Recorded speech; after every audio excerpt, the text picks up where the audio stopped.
গণবিক্ষোভের জেরে বাংলাদেশের সাবেক প্রধানমন্ত্রী শেখ হাসিনা ক্ষমতাচ্যুত হওয়ার 17 মাস পর প্রথমবারের মতো ভারতে বসে সাংবাদিক বৈঠক করলেন। শেখ হাসিনার দাবি, মোহাম্মদ ইউনূসের নেতৃত্বাধীন বাংলাদেশের অন্তর্বর্তী সরকার সুষ্ঠুভাবে নির্বাচন আয়োজন করতে অক্ষম। সেই কারণে আওয়ামী লীগকে নির্বাচনে লড়তে দেওয়া হচ্ছে না।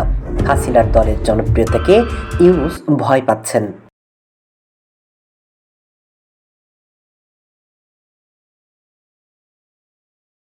এদিকে আওয়ামী লীগের নেতা হাসান মাহমুদ এবং মহিবুল হাসান চৌধুরী নয়াদিল্লি থেকে সাংবাদিকদের মুখোমুখি হয়েছিলেন। বলেন, আমরা নির্বাচনে অংশগ্রহণ করতে চাই। আমরা সবসময় নির্বাচনের মাধ্যমে ক্ষমতা এসেছে। আমরা জনগণের ক্ষমতায় বিশ্বাস করি, কিন্তু এই প্রশাসন থাকলে আওয়ামী লীগ কখনই ভালো কাজ করার সুযোগ পাবে না। who are holding the entire media ecosystem hostage, who are putting journalists behind the bar. We don't expect anything from them.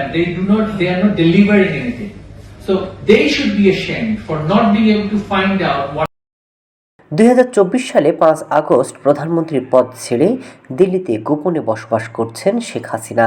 আগামী 12 ফেব্রুয়ারি বাংলাদেশে সাধারণ নির্বাচন, কিন্তু ডক্টর ইউনূস সরকার ক্ষমতায় আসার পর বাংলাদেশে আওয়ামী লীগকে নিষিদ্ধ থাকায় নির্বাচনে তারা লড়তে পারছেন না। এমন অবস্থায় প্রকাশ্যে আসতে শুরু করেছে দলটির নেতাকর্মীরা।